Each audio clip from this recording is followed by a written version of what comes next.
After hiring Trajan Langdon for the Detroit Pistons president of basketball operations position, who are the three most viable Detroit Pistons this offseason? And should they be looking to keep or move these viable pieces? We'll talk about that in today's episode of the Locked On Pistons podcast.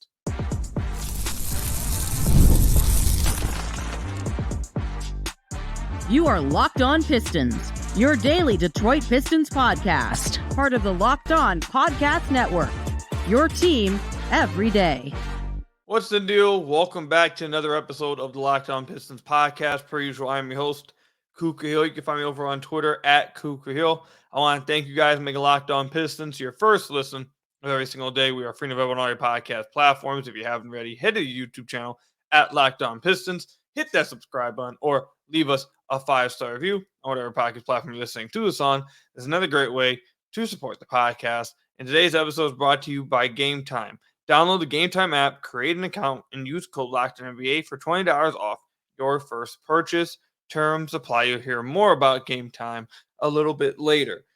So the Detroit Pistons just hired Trajan Langdon a few days ago as their president of basketball operations. It has not been officially put to ink. That's something that we heard that was going to happen at some point this week. So we'll see when that officially happens. But obviously with the team that had its worst season in franchise history and a team in quote-unquote year 4 of its rebuild and having that kind of, failure is there's no other word but failure, there's going to be a lot of changes to a roster that won 14 games.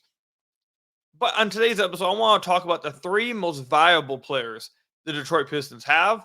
And I know I said in the cold open, I want to talk about whether you should be trading these players or not. These are three players I'm going to say I would not trade because I think they provide more value to the Detroit Pistons. I think there's only three players right now that they're not untouchable. If there was a good offer that wowed me, yeah, I would move them. But these are three players I would rather not move on from. I guess I should say that would be a better word.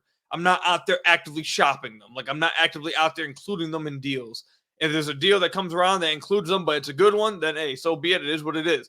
But these are three guys that if I had my choice, I would rather walk into the next year with them. So we're going to start from 3, 2 to 1 because number one, I think is pretty self-explanatory. We'll talk about Cade, obviously, at the end of the podcast. I think that's pretty obvious. But I want to start at 3, then move to 2, and then move to Cade. The third player on this list, there's only 3, in my opinion, right now.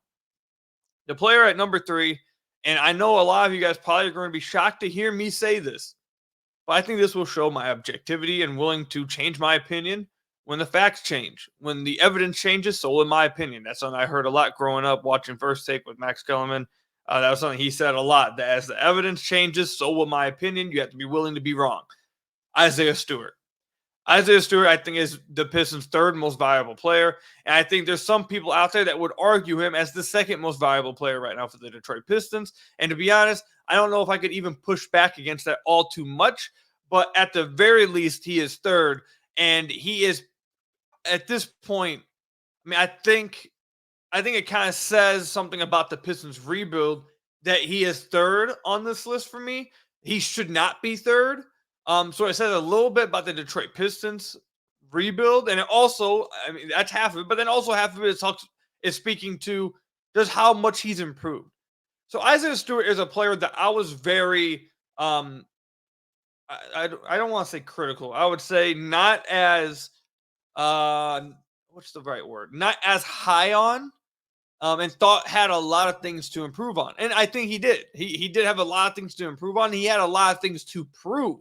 And one of the main things that he had to improve this season and or prove to the NBA, not just the Pistons, but prove to the NBA was that he was going to be a good shooter.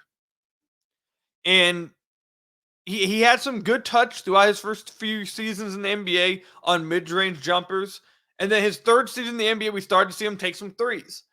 And in that third season, we saw him shoot 32.7% from 3. We saw him have a hot streak, and then we saw him have some cold streaks. And we saw him, shoot basically below average from 3 his third season and more accurately line up with what he shot throughout the NBA, even though it's on small volume, at the same percentage at higher volume. The first 2 seasons of his career, he shot 32%. but only taking less than 1 3 a game. He raised it to 4.1 attempts his third year, still shot 32%. So I did not have the greatest confidence in him being a shooter. I thought that he could be, a 32, 33, 3-point shooter, but being like a legit floor spacer, I didn't have too much confidence in. I had very much a lot of questions about that, along with the fact he's never shot that great from the free throw line. His touch around the rim doesn't is still something I think he has to improve, or is still a weakness, I would say, of his. But heading into the fourth season, I was not one of the biggest optimists in that regard. And he proved me wrong this year. Absolutely proved me wrong. Now, how much did he prove me wrong? Well, let's go ahead and look at his synergy chart. On all spot ups, which is by far his most used play type this past year. He had 170 possessions as a spot up shooter. The next closest for him was 64 possessions, and that was as a cutter. So over 100 possessions of a difference between 1 and 2. And in 170 possessions as a spot up player, he was in the 67th percentile, which synergy ranks as very good. And it gets even better than that.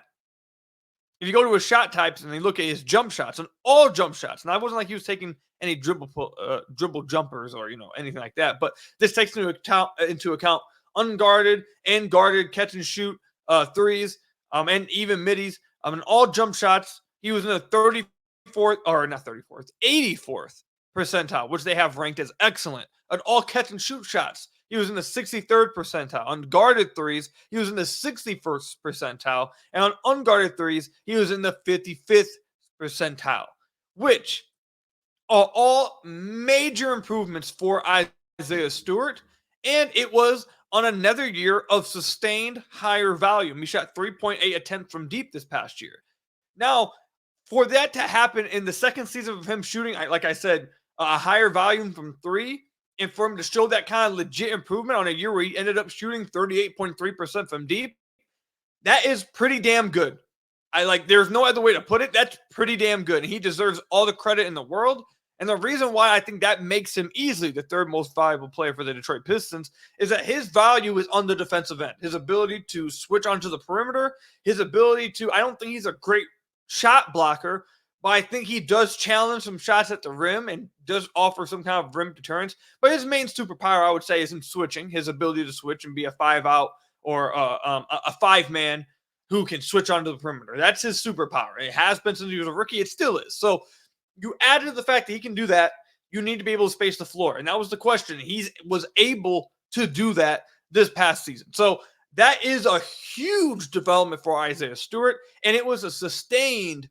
He had a few, cold streaks, but every player goes through some cold streaks in the NBA season. It's a whole 82-game season. You're going to have some highs, you're going to have some lows, and where you're at is usually in the middle.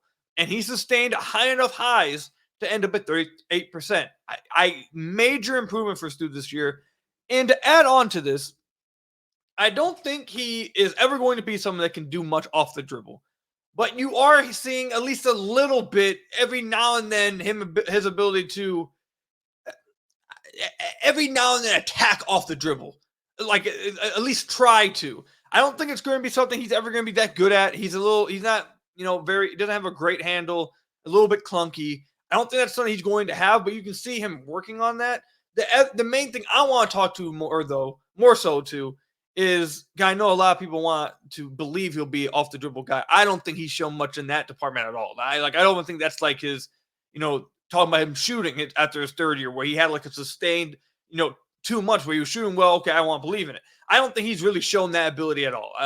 And when he has, it's looked clunky. He's turned the ball over. So I don't think that's going to ever be part of his game. I don't think it needs to be. The other part of his game that I think that has been extremely impressive this past year, which I think has to do with playing him more, I would say, to his position, I guess is the best way to put it, is his finishing around the rim. Remember, last year in the all offseason, I talked about how he is not a very good finisher around the rim. That he does not have the greatest touch, and he has not been a good finisher around the rim since his rookie year. And that was the case. That is true. That is proven. However, this past year, he shot 57. He was in the 57th percentile at the rim, which is not amazing, but it's good. they have it ranked as good with synergy, and that is again, he's a decent finisher. He was an above average finisher, I would say, this past season. And do I think that happened because I think his touch majorly improved? I wouldn't say so. I think it's because he was played in lineups, when we talked about on the podcast, where when he was played with lineups with some spacing around him and he was the 5, when he's rotating down to the basket, you got guys who are much smaller on him and he's not having to finish over guys his size. It was a scheme kind of thing. We talked about it a lot throughout the season. They put him in positions where instead of having to finish against guys bigger than him or guys his size, he's rolling to the rim with a guard on him. He's rolling to the rim with a wing on him. For example, him playing next to a Sar at the 4 position and him at the 5, the reason why that somewhat helps Stu is because a lot of times teams would put the big guy on a Sar. So when Stu was rotating down to the rim, he has the smaller power for him. He has a smaller wing on him.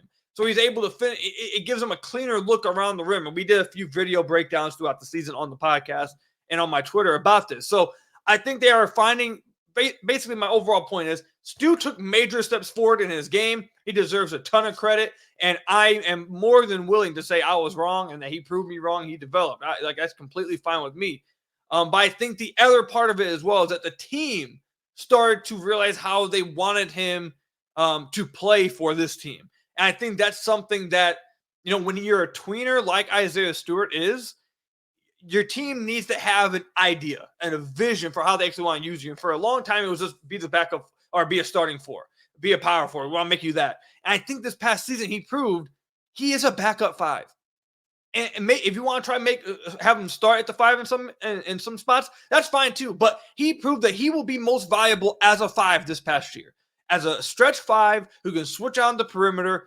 You play him next to a guy like Asar, and he can take advantage of smaller guys around the rim on pick and rolls, or cuts to the rim. He can take advantage of that. I think you're starting to see that. I think you're starting to see him become more aware of what makes him good and what he's best at and what positions that he's best at. I think all those things are coming to terms with Stu, entering what's going to be his 5th year now, but what we witnessed happen in his 4th year. And I think that's what makes him the 4th viable, or not, the 3rd most viable player for the Detroit Pistons. He is the player outside of Cade Cunningham right now that has proven to at least be an NBA player for sure on a good team.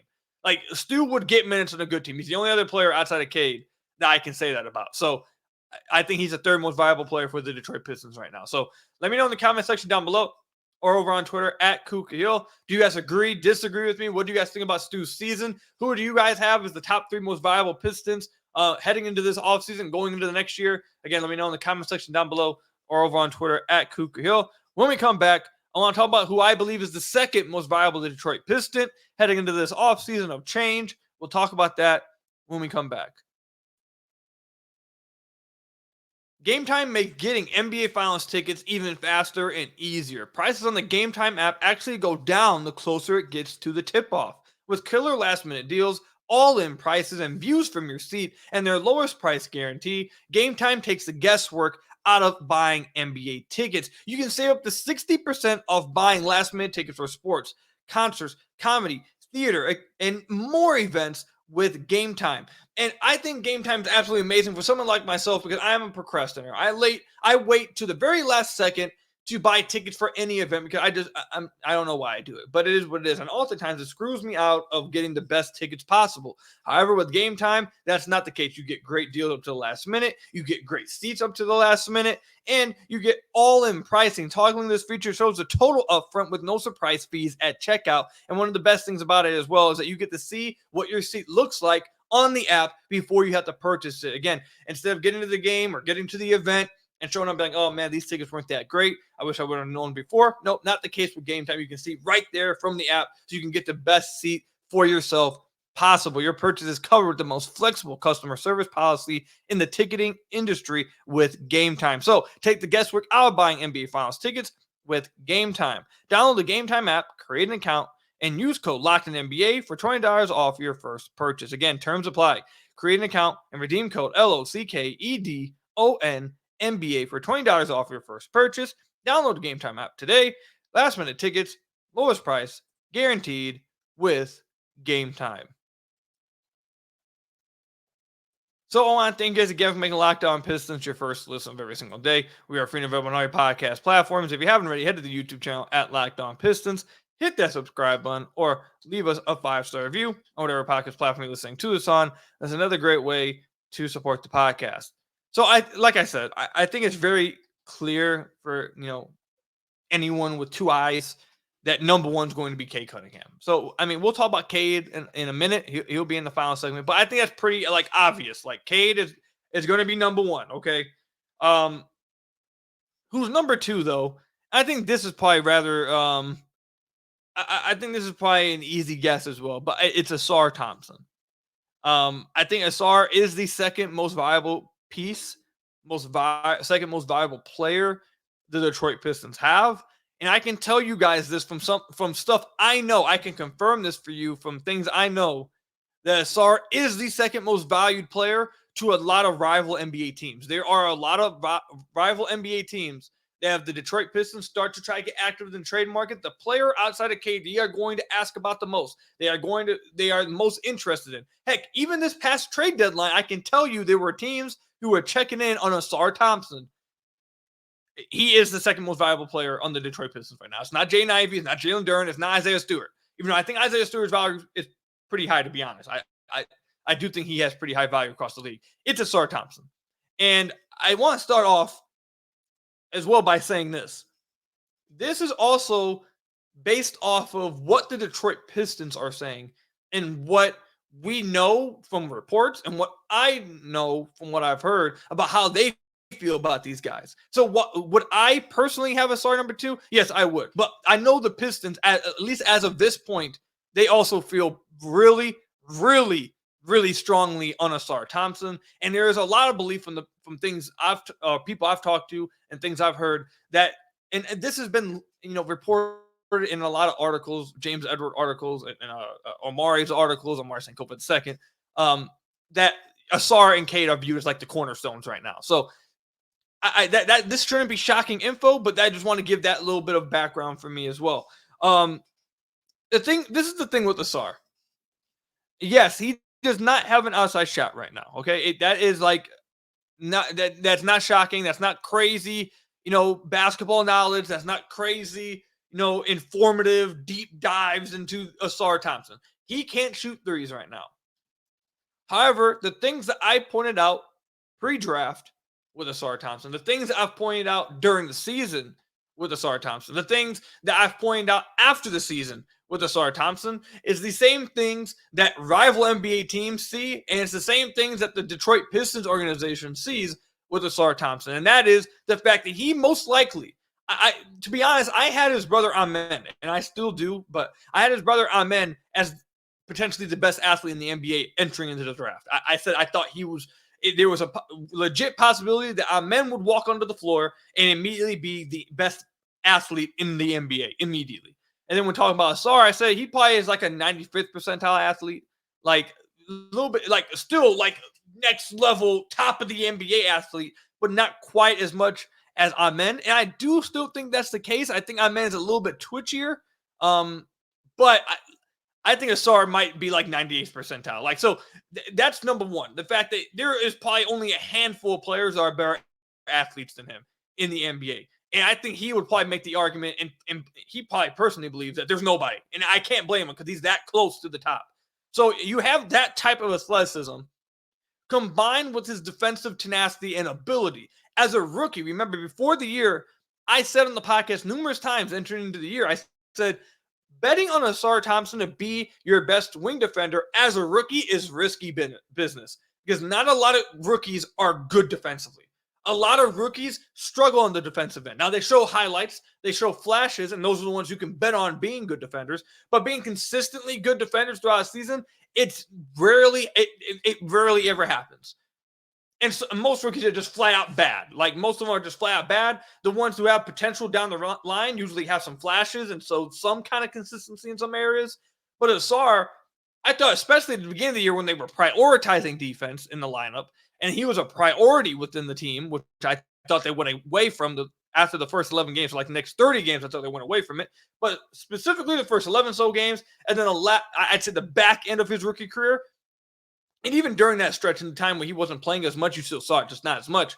He was a legitimately good defender already as a rookie. And I think a lot of people believe he's going to be an all-NBA defender, maybe even as soon as next year. Like legitimately, not hyping up, not exaggerating. Like I think a lot of people believe that he could be an all-NBA defender as soon as next year for the Detroit Pistons. So that's that. You have one of the very best athletes in the NBA with that kind of defensive versatility to guard on ball, to provide weak side rim protection, to be one of the best rebounders at his position. The only guy that was probably better than him at his position this past year was his brother Amen in the minutes he played. Those two guys, I just want to say how much fun I have watching them play basketball. They're both just crazy players. But anyways, Ausar, with how good of a rebounder he is, how good of a weak side rim protector he is, how good he is in the passing lanes, and how good he is on the ball, he could very well be an all-NBA defender this next season. Like, would not be shocking at all. So you combine that also with his tools. Sorry, I'm looking down at Woj notification to see if this has anything to do with the Detroit Pistons. No, it doesn't. Okay. Sorry. It has to do with Cavaliers head coaching search. Anyways, combine all that with Ausar's tools offensively. Remember, like 3 to 4 episodes ago, I recorded an episode saying how bad is Ausar's offensive game actually. And basically in that episode, I said his offensive game is not bad. He just can't shoot threes. Like he can do all kinds of other things on the offensive side of the floor. You just have to utilize it. And you can't just put him in the corner because he cannot shoot threes. That is a fact. He cannot shoot threes. So having his most used play type, which the Pistons did this past year, being spot up shots when that's his weakest link was I don't know the explanation for that. There is no explanation for using for that, use of him. However, other teams and the Pistons, they all see that he is a really good passer. He has potential. I think you're going to see this year for the Detroit Pistons, by the way. You're going to see them try to tap into it, but potential as a secondary ball handler.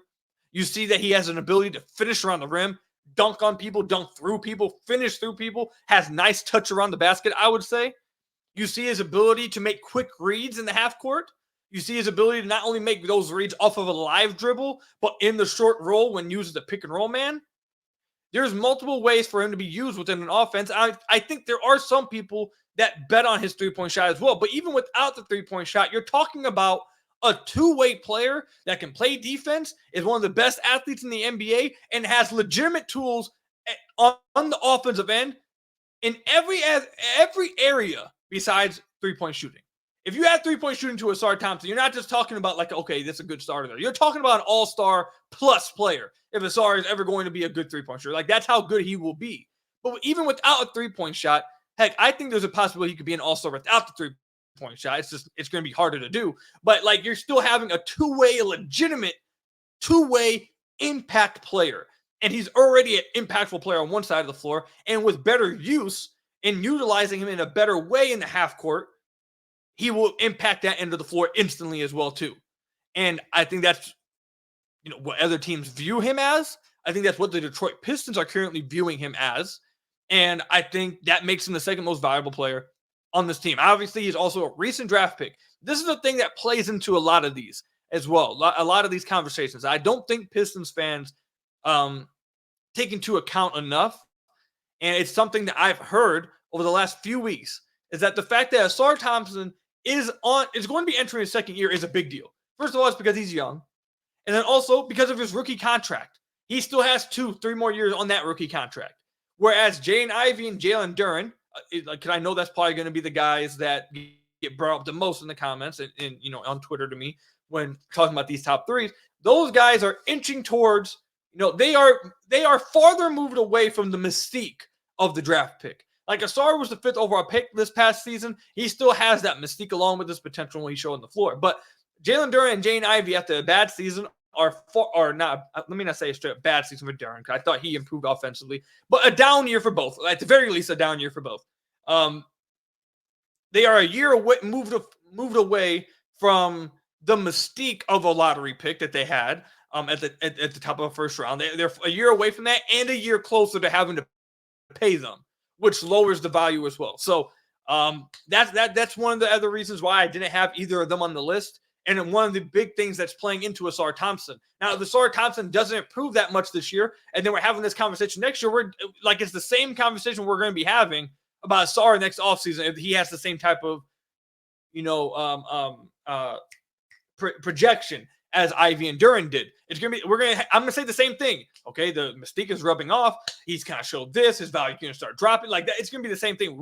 But you're not there yet. So that plays a part in his value as well. So, but that's all I've got with that. That's why I got Ausar as the number 2 guy, and why the Pistons have that. And it seems like a lot of NBA teams outside of Detroit also have that the way it is. So let me know what you guys think about that. Comment section down below or over on Twitter at Kuka Hill.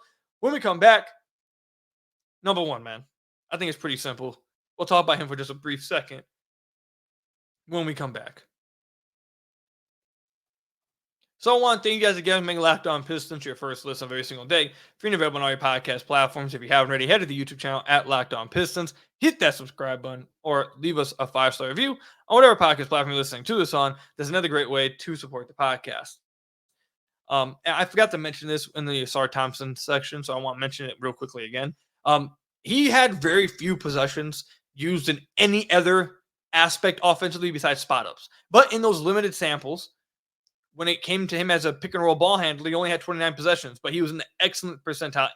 Now it's a very, very small sample size, but in that small sample size, he was fantastic. He was in the 87th percentile on all handoffs. Again, 29 possessions, not a lot. Should have been used more. Remember, we were asking for this all season. I was on the podcast asking for it all season, but didn't get much of it.